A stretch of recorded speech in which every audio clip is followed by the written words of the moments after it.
पूर्णात् पूर्णस्य पूर्णमादाय पूर्णमेवावशिष्यते। ओम शांति शांति शांति। शंकरं शंकराचार्यं केशवं बादरायणं सूत्रभाष्य कृतो वन्दे भगवन्तो पुनः पुनः। ईश्वरो गुरुरात्मेति मूर्तिभेदाभिमानिने व्योमवद्व्याप्तदेहाय दक्षिणामूर्तये नमः। ओम शांति शांति शांति। क्या याद किया? अनुकूल तर्क शून्यत्वम अप्रयोजकत्वम यद विशेषयो कार्यकारक भावस असति भावते सामान्यो रपि स एव। तत्सामान्य और सामान्ययोरपि। आपने याद किया? यद विशेषयो कार्यकारक भावस अस्ति भावते तत्सामान्ययोरपि अनुकूल तर्क शून्यत्वम अप्रयोजकत्वम। जरा एक कागज यहाँ देना तो। चलिए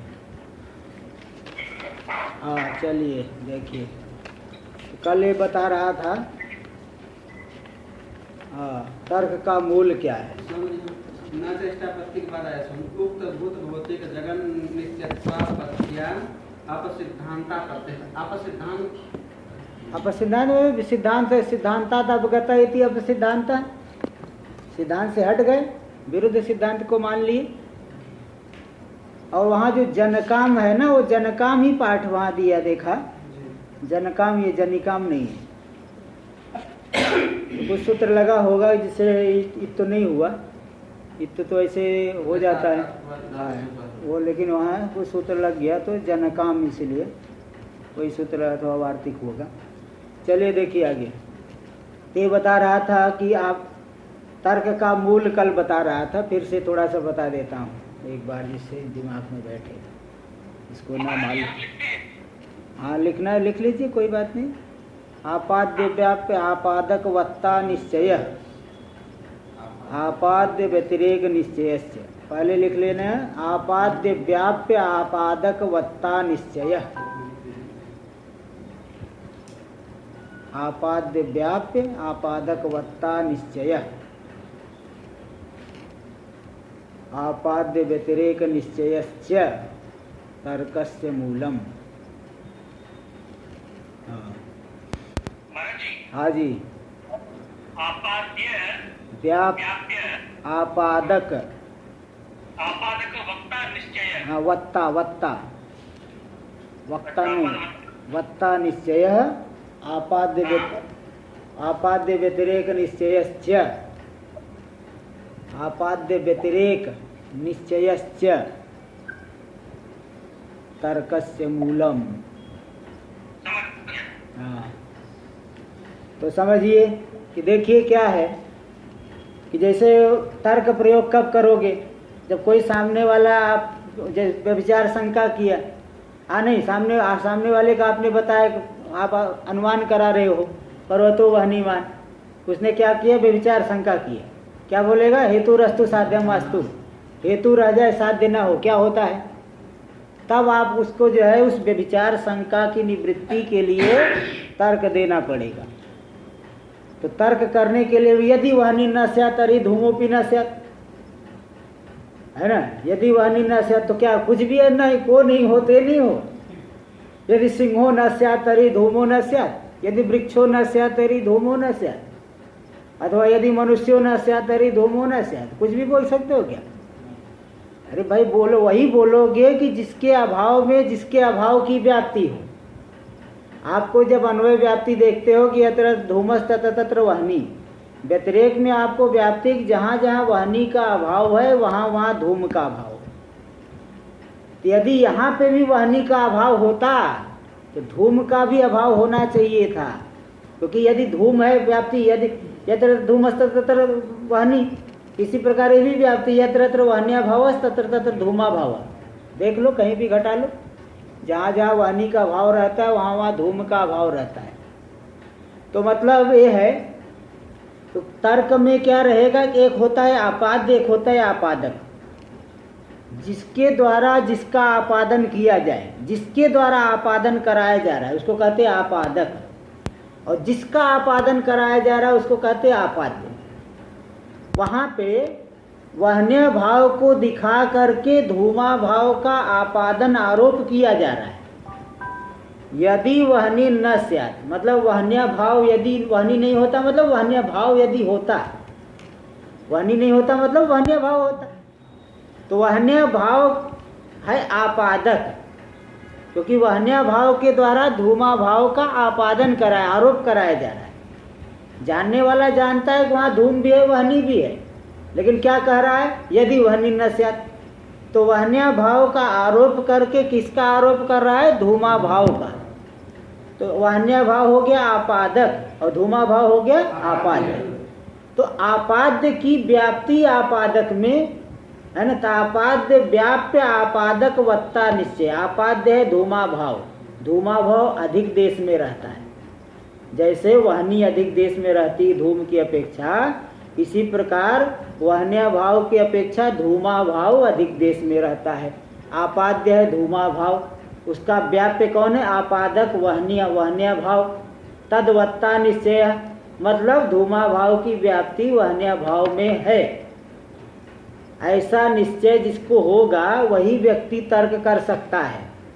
ऐसा निश्चय जब व्याप्ति का निश्चय नहीं है, तो यदि सिंहो न स्यात् रुद्धुतरी धूमोपि न स्यात्, हाँ, यदि व्याघ्रो न स्यात् धूमो न स्यात्, मृगो न स्यात् धूमो न स्यात्, ऐसा थोड़ी बोल सकते हो, क्योंकि वहाँ धूमा भाव की व्याप्ति मृगा भाव में, सिंहा भाव में, वृक्षा भाव में, इन सब में नहीं है, किंतु धूमा भाव की व्याप्ति वहन्य भाव में है।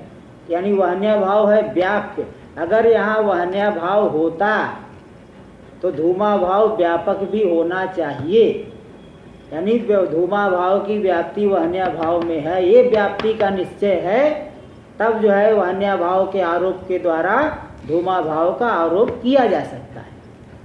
इसलिए इस व्याप्ति का निश्चय होना चाहिए, नहीं होगा तो व्याप्ति तर्क का मूल थी, मूल ही शिथिल हो जाएगा तो मूल शैथिल्य दोष हो गया।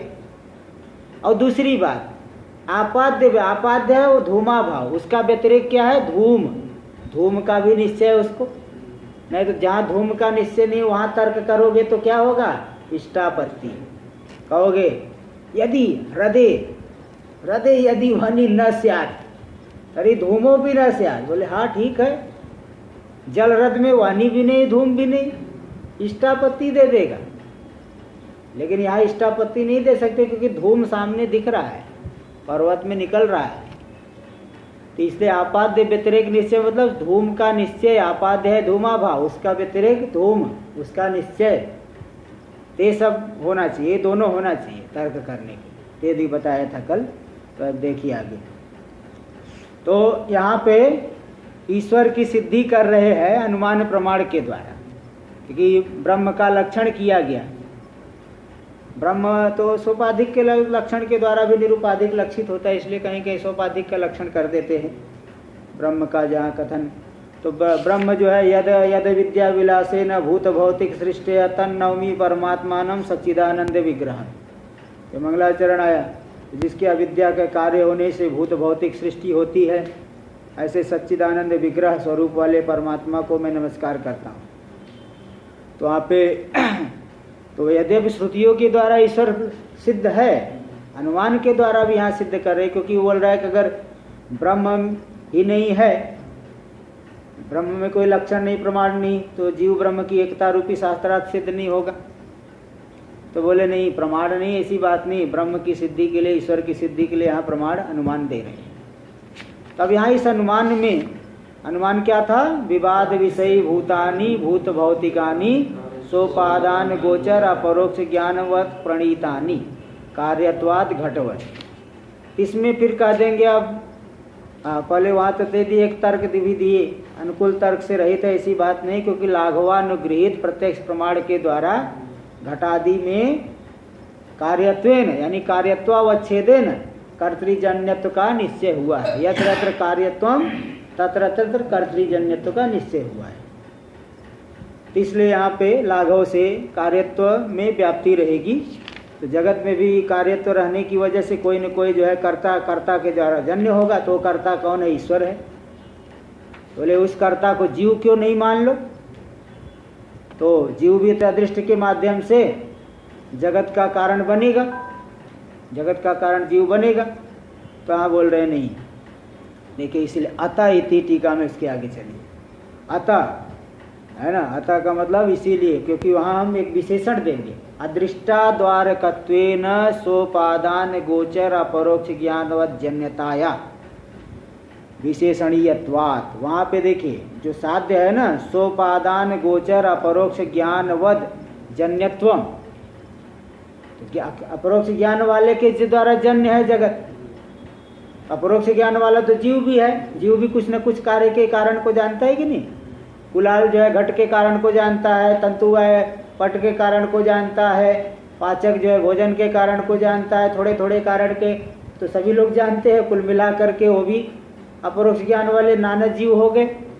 और जीव भी अदृष्ट यानी धर्माधर्म के माध्यम से जगत का कारण बन गया। तो इसलिए वहाँ पे नाना जीव को लेकर के अर्थांतर सिद्ध हो जाएगा।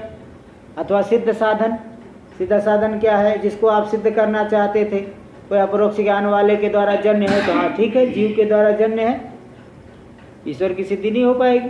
तो बोले नहीं, वहाँ पे साध्य में एक विशेषण दे देंगे, अदृष्टाद्वारकत्वेन जन्यत्व आना चाहिए था, है ना। जीव जो जन्य जनक बनेगा, जीव से जन्य हो जाएगा जगत, वो तो अदृष्ट के माध्यम से होगा।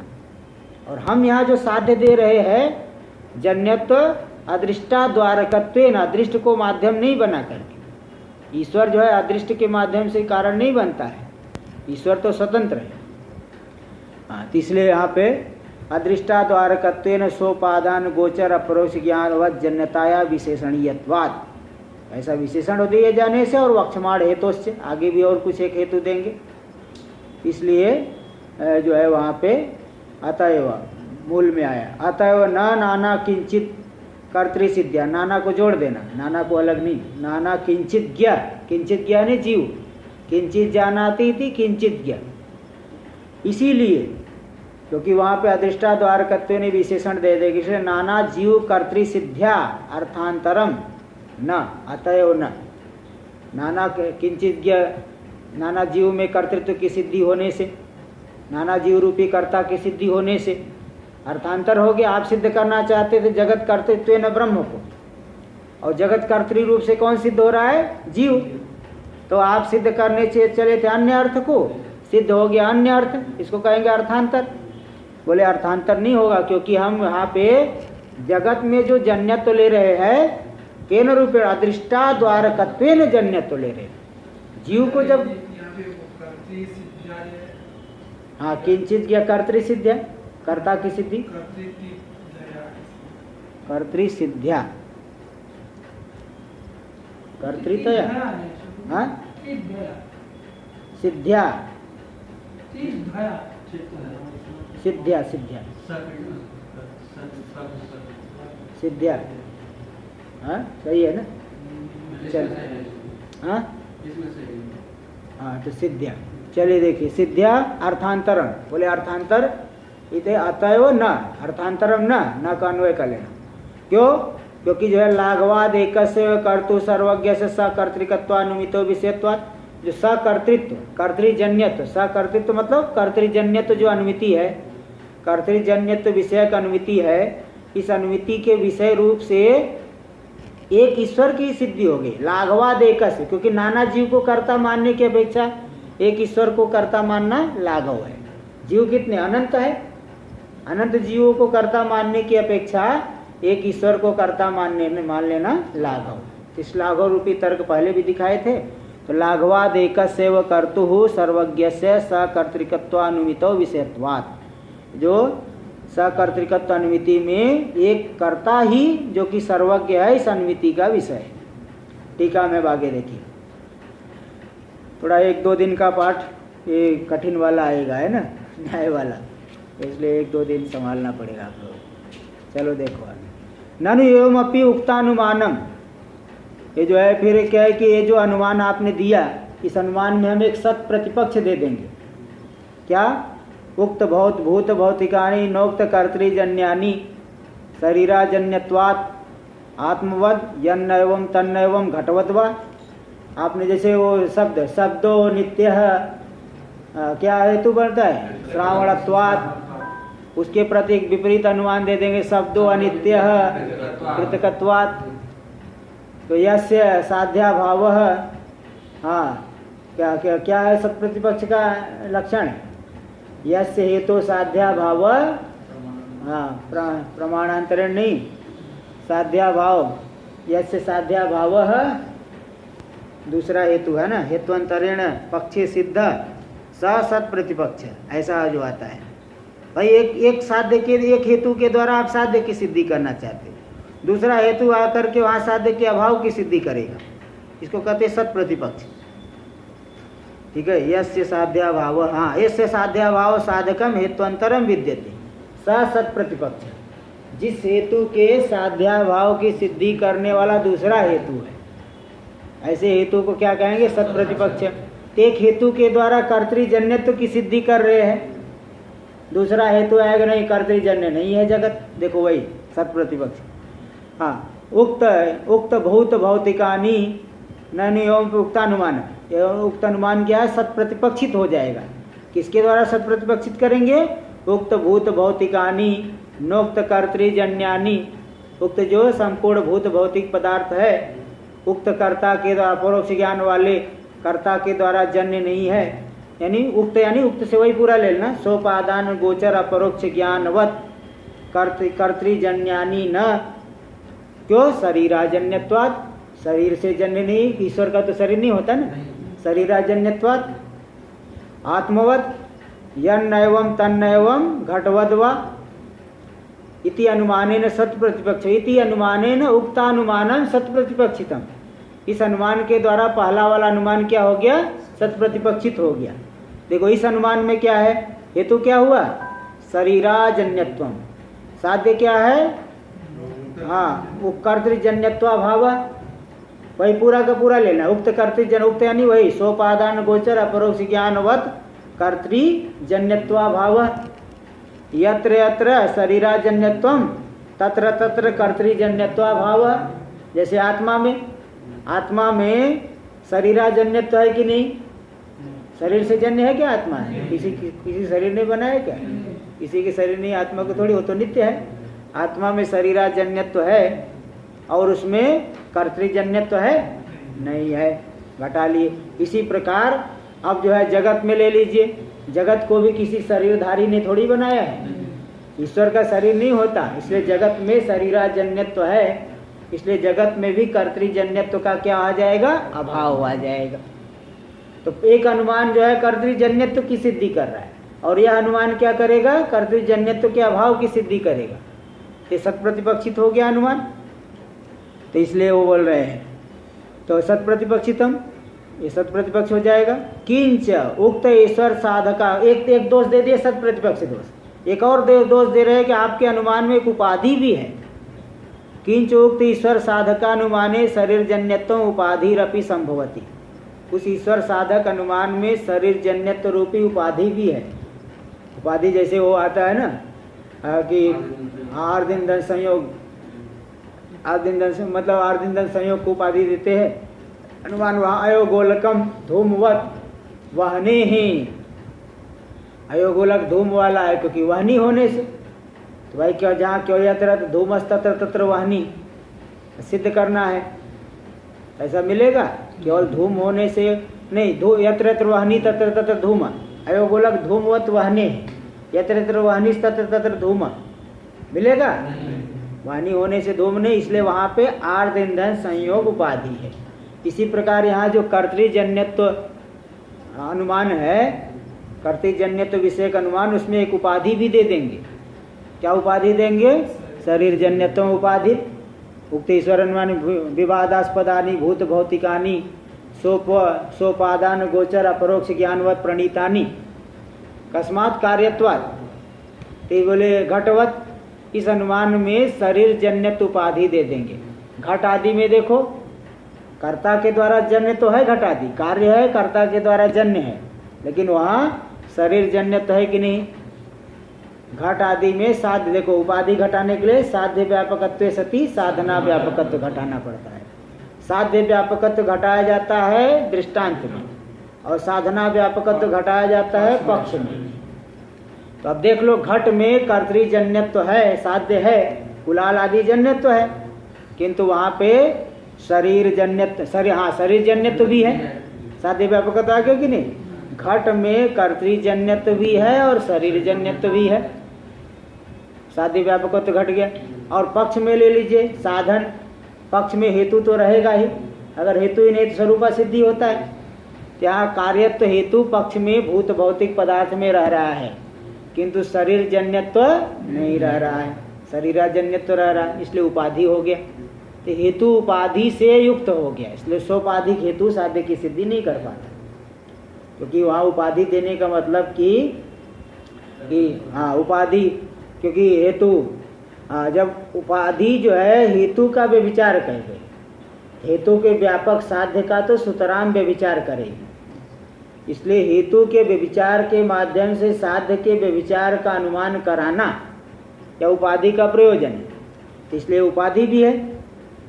तो उपाधि हो गए, उपाधिरपि संभवती, तस्य देखो स्वयं दिखा रहे, तस्य घटादौ साध्य व्यापकत्वात् पक्षे साधना व्यापकत्वाच्च। घटादि में साध्य रह रहा है और ये उपाधि भी रह रहे, और पक्ष में हेतु रह रहा है और उपाधि नहीं रह रहे, क्योंकि पक्ष में भूत भौतिक पदार्थों में शरीर जन्य तो नहीं रहता है। इस तरह से दो दोष दिए। पहली बात तो सत प्रतिपक्ष है, अनुमान आपका सत प्रतिपक्षित है, और दूसरा क्या दोष दे दिए, सोपाधिक है। इति व्यापकत्वाच्च न च ईश्वर से माया रूप शरीर सत्वात् कथम उक्तोपाधे पक्षे साधना व्यापकत्व। फिर ये भी कहेगा, सिद्धांती एक देशी कहेगा, सिद्धांती तो मुख्य रूप ईश्वर को शरीर नहीं मानता, लेकिन कहेगा दे लो माया को ही शरीर मान लो, ईश्वर का शरीर क्या है, माया ही ईश्वर का शरीर है, तो जगत में शरीर जन्यत्व आ जाएगा, तो साधन व्यापक हो गया, साधन का व्यापक नहीं है ना। आप ईश्वर को शरीर नहीं है ऐसा मान करके उपाधि दे रहे, हम कहेंगे ईश्वर का शरीर है माया, माया ही ईश्वर का शरीर है, इसलिए शरीर से जन्य हो गया जगत। देखो वही करे, न च ईश्वर से माया रूप शरीर सत्वात्, ईश्वर को भी तो माया रूपी शरीर है, इसलिए कथम उक्तोपाधे पक्षे साधना व्यापकत्वम, उक्त जो उपाधि पक्ष में साधन की आप व्यापक कैसे कह पाओगे, तो माया के द्वारा जन्य हो गए, माया ईश्वर का शरीर है, तो पक्ष में हेतु भी रहा और उपाधि भी रही, तो उपाधि तो साधन की व्यापक हो गई, साधना व्यापक तो नहीं घटा तो उपाधि नहीं कर सकते, क्योंकि ईश्वर की भी माया रूपी शरीर है, शरीर माया के द्वारा जगत उत्पन्न हुआ है, इसलिए पक्ष में कैसे साधना व्यापकत घटा पाओगे। तो इस तरह से सिद्धांति ने कहा, पूर्व पक्षी करा इति न च वाच्यम, ऐसा भी मत कहो, हस्तादि अवयवेषु अति व्याप्ति वारणाय। देखो शरीर का लक्षण पदकृत्य में किया गया है, वो शरीर का लक्षण बता सकते हो। हाँ अंत्यावयवित्वे सति, हाँ कोई बोलो, किसको याद है। हाँ देखो याद है इनको, सही है, आपसे पढ़े समझ, हाँ बढ़िया याद की, अच्छा की। चलिए, अंत्यावयवित्वे सति चेष्टाश्रयत्वम, अंत्यावयवी होते हुए, देखो केवल चेष्टाश्रय तो अगर शरीर का लक्षण करोगे, तो ये हाथ में चेष्टा नहीं दिख रही, अंगुली में ये चेष्टा हो रही कि नहीं, दिखाई पड़ रहा है ना, तो चेष्टाश्रय तो यहाँ चले गए, शरीर का लक्षण करने चले और चले गए शरीर के अवयव में, चेष्टा तो हाथ में हो रहा है। देखो अगर कहोगे जो चेष्टा का आश्रय हो वही शरीर है, तो शरीर का लक्षण शरीर के अवयव में जाएगा, इसलिए वहाँ पे उस चेष्टाश्रय तो जो लक्षण में एक विशेषण देना पड़ता है, अंत्यावयवित्वे सति, अंतिम अवयवी होते हुए। अब ये जो अंगुली है ना, अंतिम अवयवी नहीं है, अंगुली जुड़ करके हाथ बना, हाथ जुड़ करके हाथ पैर आदि जुड़ करके शरीर बना है, शरीर अंत्यावयवी है, क्योंकि शरीर से अब थोड़ी दूसरा कोई जुड़ करके तीसरा बनेगा, दूसरा बनेगा, इसलिए अंत्यावयवित्वे सति चेष्टाश्रयत्वम, यह शरीर का लक्षण है। हाँ, तो इसलिए ये लक्षण जो है माया में नहीं जाएगा, क्योंकि माया का परिणाम होता है जगत। जिसका परिणाम हो रहा है उसको अंत्यावयवी माना जाएगा? मिट्टी का परिणाम घट है, मिट्टी को अंत्यावयवी मानो? जिसका परिणाम होता है उसको अंत्यावयवी नहीं कहा जा सकता। माया का परिणाम है जगत, इसलिए माया को अंत्यावयवी नहीं कह सकते, इसलिए माया में शरीर का लक्षण नहीं जाएगा। देखो वही कर रहे, हस्तादि अवयवेषु अति व्याप्ति वारणाय, हस्तादि अवयव में अति व्याप्ति का वारण करने के लिए शरीर लक्षणीय अंत्यावयवित्व से अवश्यम निवेशनीयतया, शरीर के लक्षण में जो चेष्टाश्रय तो लक्षण दिए उसमें अंत्यावयवित्व सती चेष्टाश्रयत्व, ऐसा निवेशनीय होने से, निवेश के योग्य होने से, माया या आकाशाद्याकार परिणामतया, माया का तो आकाश आदि स्वरूप परिणाम वाला है, माया वाली है माया, इसलिए अंत्यावयवित्व से असंभवे न, माया में अंत्यावयवित्व घटेगा? माया में अंत्यावयवित्व, माया का परिणाम हो रहा है अंत्यावयवी कहे, हाथ पैर आदि मृतिका का परिणाम घट है, वो नहीं कह सकते उसको अंत्यावयवी। जिसका कोई परिणाम न हो आगे उसी को अंत्यावयवी कहा जाएगा। इसलिए माया या अंत्यावयवित्वा संभवे न, अंत्यावयवित्वे सति सुख दुखादि ज्ञानावच्छेदक योग्यता, अवच्छेदकता योग्यता अत्यंता भावानधिकरणत्व रूप शरीर लक्षण से मायायाम असंभवात्। देखो भोगायतनम, ये भी लक्षण है ना, भोगायतनम यद् भोगायतनम तदेव शरीरम, तो भोग मतलब सुख दुख, सुख दुख अन्यतर साक्षात्कार। तो देखो यही सुख दुख आदि ज्ञान, ज्ञानाश्रयत्व कहोगे, सुख दुख आदि ज्ञानाश्रयत्व, तो ज्ञानाश्रयत्व शरीर का लक्षण जो है कहाँ नहीं जा पाएगा? ज्ञानाश्रयत्व।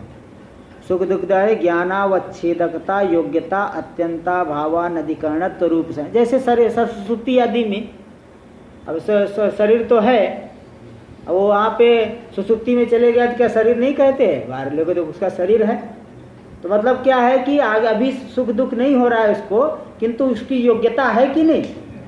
योग्यता सुख, देखो वही करें, ज्ञा सुख दुखादि ज्ञानावच्छेदकता। सुख दुखादि ज्ञान न्याय मत में किस में होता है? आत्मा में, वेदांत में मन में होता है, न्याय मत में आत्मा में मानते।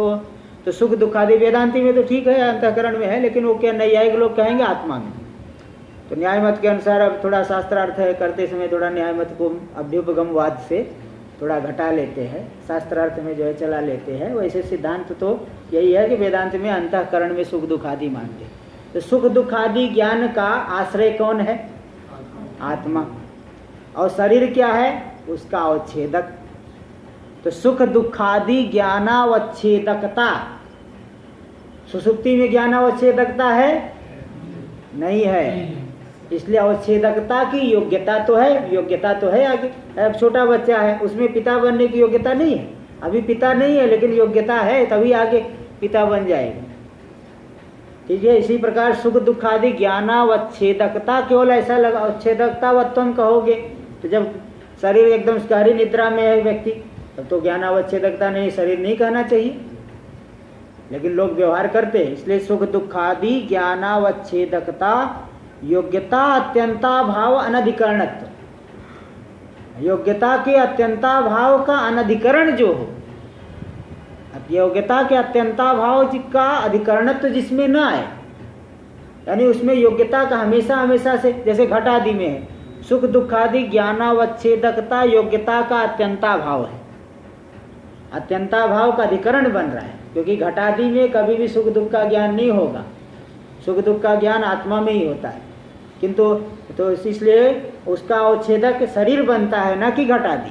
तो सुख दुखादि ज्ञानावच्छेदकता योग्यता कि अत्यंता भाव का अधिकरण हो गया घटादि, और अत्यंता भाव अनधिकरण हो गया शरीर। तो वही करे, सुख दुखादि ज्ञानावच्छेदकता योग्यता अत्यंता भाव अनधिकरणत्व रूप। और फिर अब यही लक्षण जो है अंगुली में जाएगा, इसलिए पहले विशेषण दे दिया अंत्यावयवित्वे सति।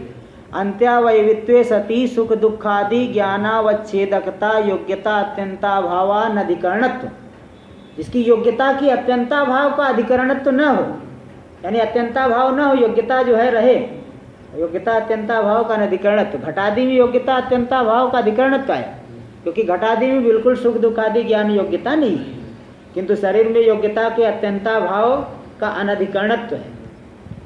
भले प्राग भाव है, प्रध्वंसा भाव है, ये तो अत्यंता भाव है क्या? नहीं, अत्यंता भाव अनधिकरणत्व है। ये जो है शरीर का लक्षण है।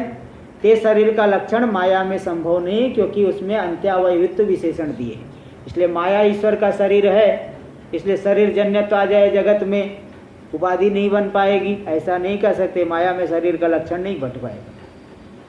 न च पक्षे सोपादान गोचर अपरोक्ष ज्ञानवत जन्यत्व रूप साध्य संदेहेन शरीर जन्यत्व से साध्य व्यापकत्व संशयात नोपादित्व निश्चयति वाच्यम। देख ऐसा है कि जो पक्ष है, पक्ष में साध्य का संदेह होता है। तो साध्य का संदेह होता है पक्ष में, ऐसा साध्य का अभाव निश्चय हो जाए पक्ष में, तब तो सीधा सीधा व्यभिचारी हेतु है। पक्ष में साध्य का संदेह होता है, इसलिए जब पक्ष में साध्य का संदेह है तो फिर उसमें क्या हो गया? संदेहन शरीर जन्यत्व से साध्य व्यापकत्व संशय। तो पक्ष में देखो, ये तो उपाधि तो नहीं रहती, उपाधि तो नहीं रहती पक्ष में, इसलिए उपाधि में जो साध्य व्यापकत्व है इतना पक्का मालूम है कि पक्ष में उपाधि नहीं है, लेकिन साध्य का संदेह है। तो साध्य का संदेह होने की वजह से उपाधि में साध्य व्यापकत्व का क्या आ गया? संशय आ गया, निश्चय नहीं हो पाया है। क्योंकि यदि पक्ष में साध्य का निश्चय हो गया तब तो उपाधि में साध्य व्यापकत्व नहीं हो पाएगा। यदि पक्ष में साध्य नहीं है तभी साध्य व्यापकत्व आ सकता है, क्योंकि जो है नहीं रहेगा तभी जो है जत्र तत्र साध्यम तत्र तत्र उपाधि। इसलिए पक्ष में साध्य संदेह दशा में उपाधि में क्या रहेगा? साध्य व्यापकत्व का संशय रहेगा। देखो वही करे, न च पक्षे सोपादान गोचर अपरोक्ष ज्ञानवत जन्यत्व रूप साध्य संदेहिन, वहाँ साध्य का संदेह रहता है पक्ष में। इस साध्य के संदेह से शरीर जन्यत्व से साध्य व्यापकत्व संशयात, शरीर जन्यत्व में साध्य व्यापकत्व का निश्चय नहीं होकर के संशय हुआ। संशय होने से नोपाधित्व निश्चय, या उपाधित्व का निश्चय नहीं हो पाएगा। इति सिद्धांतिकरण न च वाच्यम, ऐसा भी मत कहो। हेतु उपाधि निश्चय ही हेतु सोपाधिकत्व हेतुना व्यभिचार निश्चय भवति। हेतु में उपाधि का निश्चय होने पर, हेतु में सोपाधिकत्व हेतु के द्वारा व्यभिचार निश्चय ही होता है।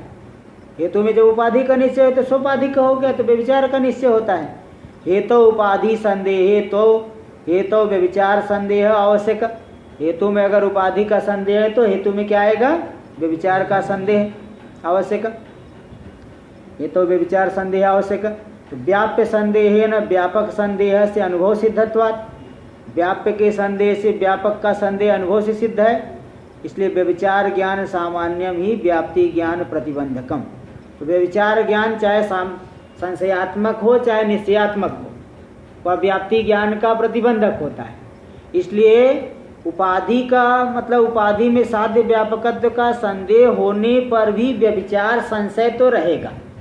वही दे दिए ना, हेतु में अगर उपाधि का निश्चय है तो हेतु में सोपाधिकत्व आ गया, तो सोपाधिकत्व आने के द्वारा व्यभिचार का निश्चय हो जाएगा।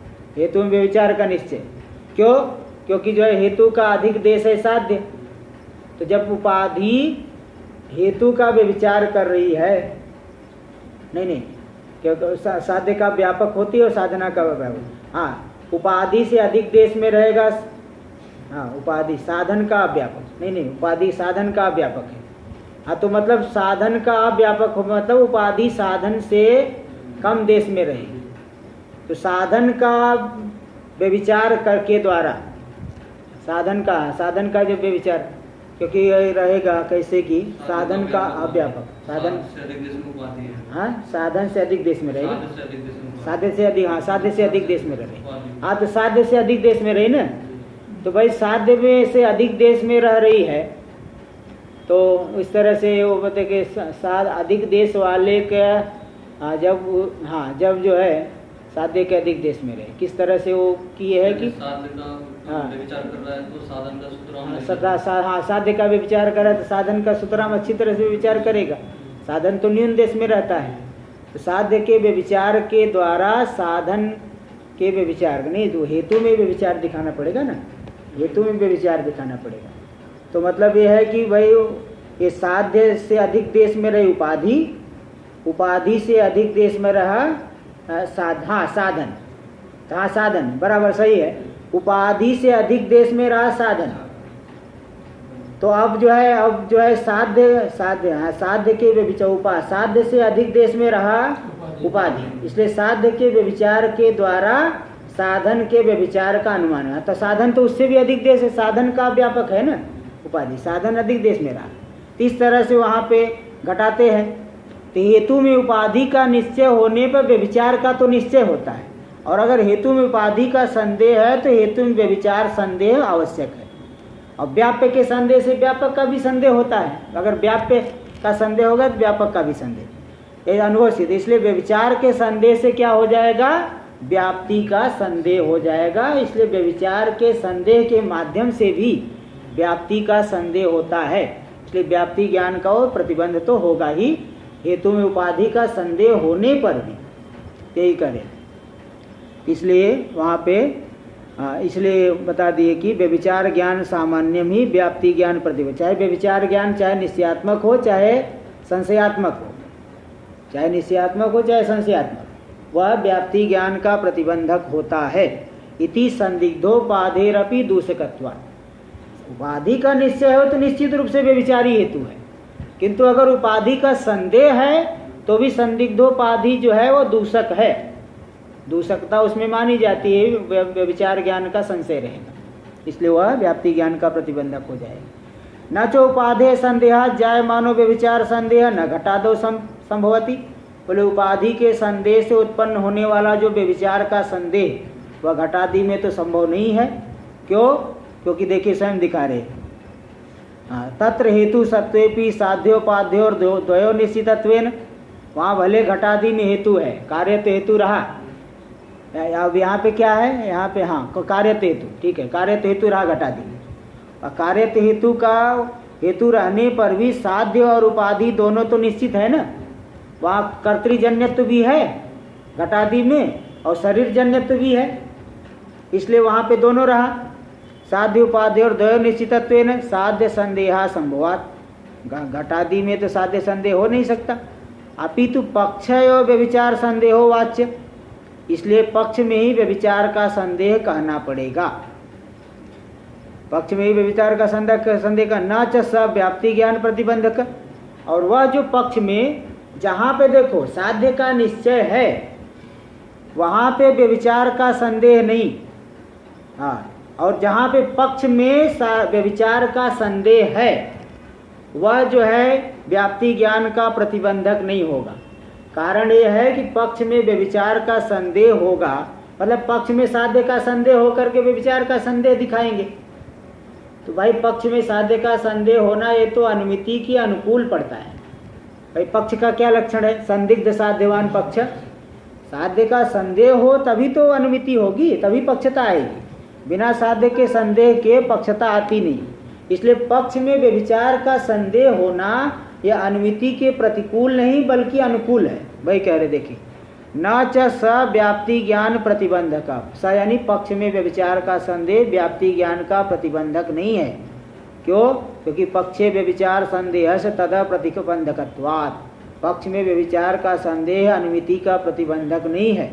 अन्यथा अनुमिते पूर्वम सर्वत्र पक्षे साध्य संदेह संभवेन, नहीं तो क्या होगा, अनुमिति से पहले सर्वत्र पक्ष में साध्य का संदेह है कि नहीं, साध्य के संदेह होने से व्यभिचार का संदेह आएगा हेतु में, अगर साध्य मान नहीं है तो व्यभिचार होगा कि नहीं, तो साध्य के संदेह से सर्वत्र हेतु में व्यभिचार का संदेह होगा अनुमिति से पहले, तब तो कोई अनुमिति होगी ही नहीं, अनुमिति मात्र का उच्छेद हो जाए।